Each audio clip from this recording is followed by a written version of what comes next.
Om Shanti. I'd like to continue with a discussion about aligning with grace that we began last week, talking about the themes of the Bhagavad Gita. Have you ever felt really alone, like completely alone, isolated, down and out, feeling like no one understood you? I have. And you are not alone in having felt so alone. It's a terrible feeling to be isolated from your loved ones, to feel that you can't make connections with people you adore, or with anybody really, let alone God.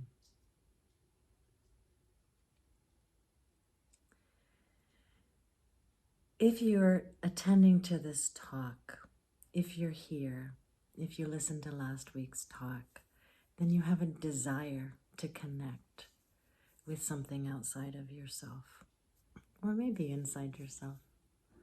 You have a desire, and desire is a very powerful force, and it's a good thing. So if you have a desire, if you're here and you have a desire to get over here, what's stopping you? What's getting in the way?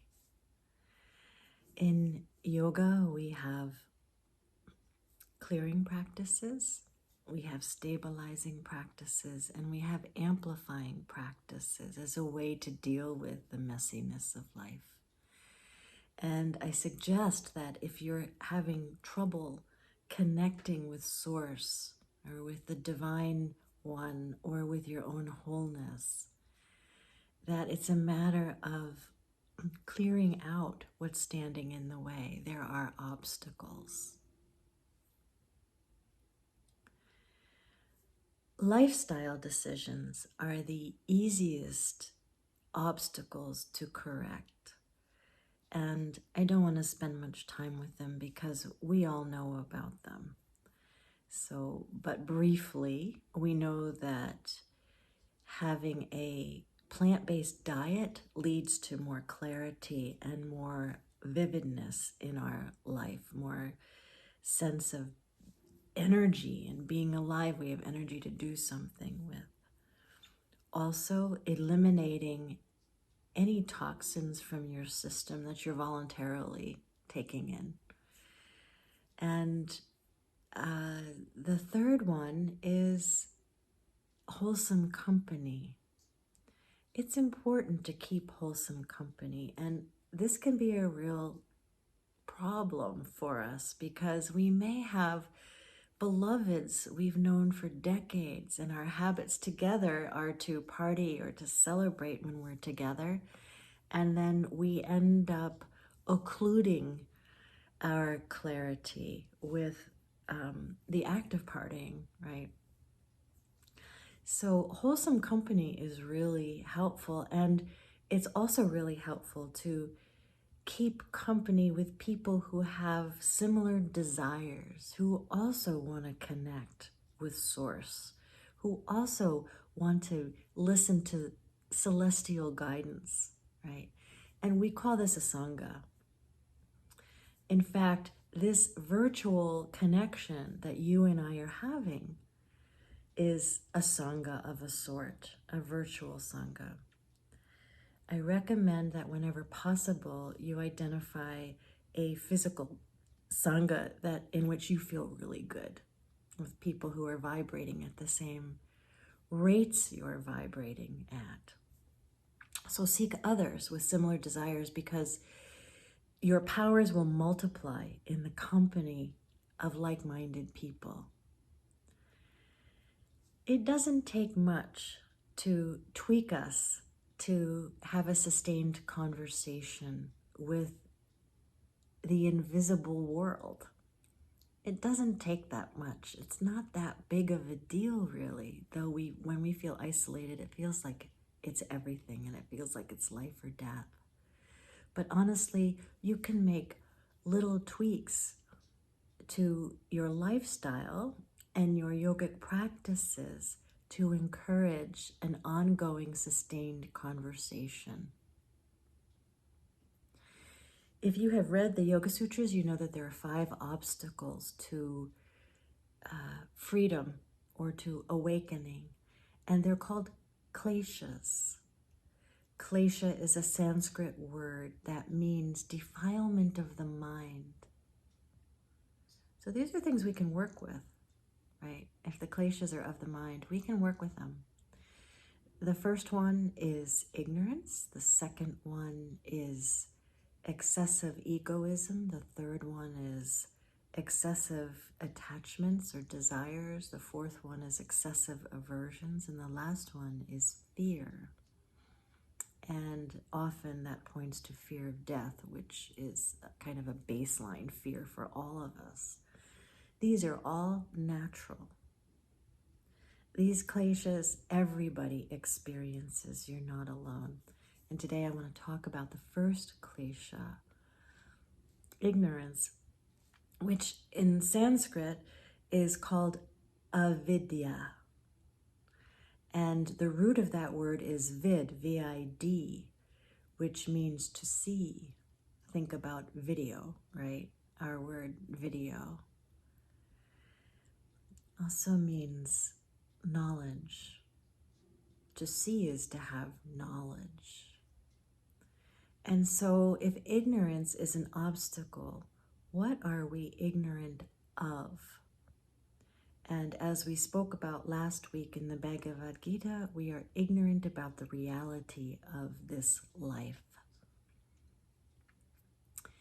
And so while most of us are, all of us really, compose our lives for joy, for happiness, for love, for ease, for convenience, for community, we mistake the arrangement of our third dimensional life, our lives, for what is real. So take a look in this video that I'm creating for you. The snow is falling beautifully here outside my window.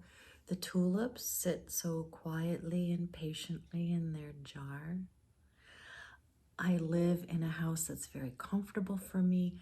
I have arranged this life to meet my comforts and my aesthetics and to meet the activities of my life as I want them.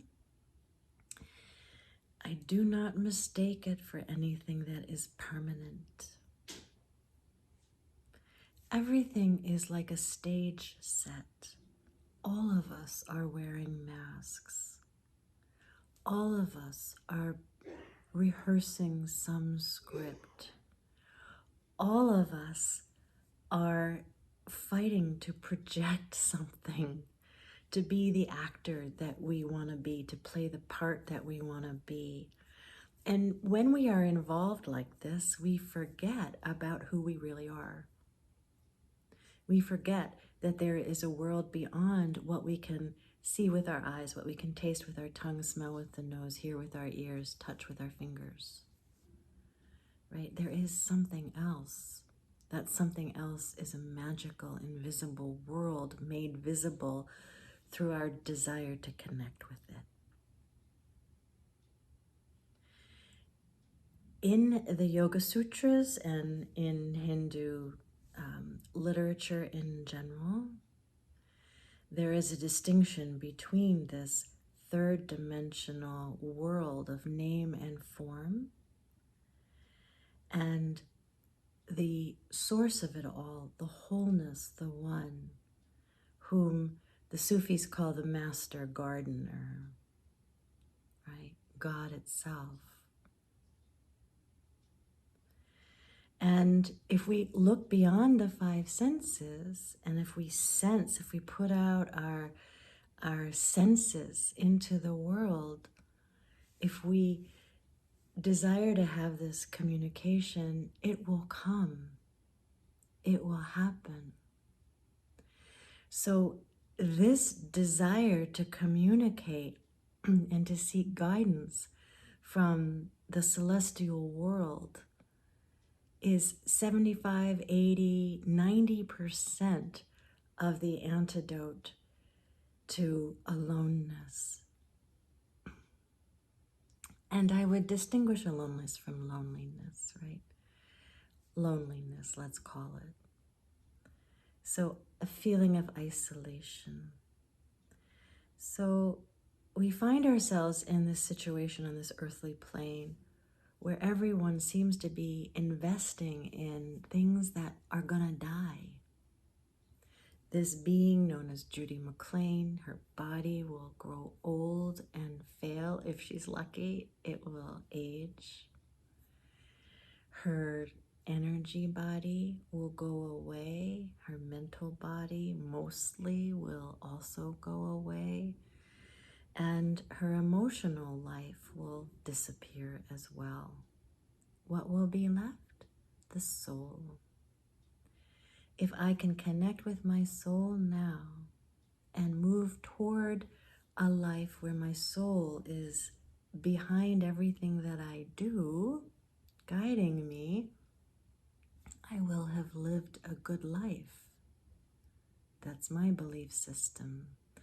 But perhaps you have a belief system that is keeping you from connecting. If you have a belief system that you are alone and always have to be alone, or don't deserve communion with the divine, or if you feel a lot of shame, or if you have had trauma in your life, it may be an obstacle. It may be one of the kleshas. And how do we overcome that? How do we seek out the guidance of a larger presence?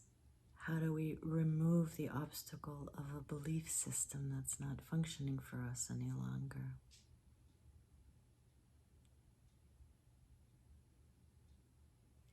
Mindfulness goes a long way toward that. Understanding the contents of your four lower bodies, the physical body, the energy body, the mental body, and the emotional body. And seeing them from a distance as though from above is very helpful. But identifying the obstacles is the first thing. You have the desire, and then you have these weeds that you're trying to move through. So eliminate the weeds. And if it's a belief system, then sitting in meditation and really looking at what is true inside your system is very helpful. And then making space for those belief systems which served you so well for so long. And judging for yourself whether or not they are serving you now. Is the idea of communicating with God on the battlefield of your life more compelling than the shame you may carry? Or your resistance to God itself, the idea of God itself, or your resistance to religion? Is your desire great enough to overcome these habits? It's a big question. Are you afraid that your life will have to change too much? Well, it will change when you start having conversations such as Arjuna had with Krishna on the battlefield. You will change. You will grow. This is what we're here to do. I look at all this beauty around me, and it is a classroom for me. I want to learn. I want to grow, no matter what.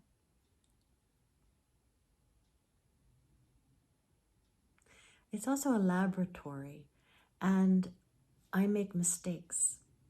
I make big mistakes sometimes, but more and more the mistakes get smaller, And I forgive myself for those mistakes because I am a small being just learning and growing.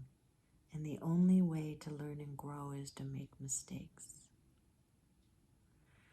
So the more I learn and the more I grow, the smaller those mistakes are, the smaller the repercussions from the mistakes. And the more I converse every day through prayer, through meditation, through looking up, as my father used to say, look up, remember to look up. If I practice those things, I feel like I'm on the right path.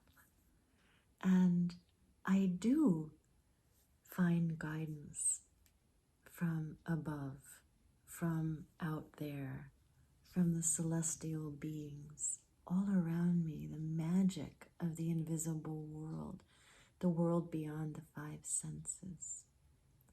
This is the promise of investigating your own ignorance and stumbling so much that you determine not to do that anymore. This week for you, I have a couple of practices that will encourage your communion with the Master Gardener or the intermediary celestial beings or even your own higher self. And so stay tuned for those. If you're feeling lonely, keep watching these videos because in this moment, you are with me and I feel not so alone. This is a Sangha itself, and if it has served you in any way, then please subscribe to the Grace School of Yoga channel. And I look forward to working with you again and soon. Namaste.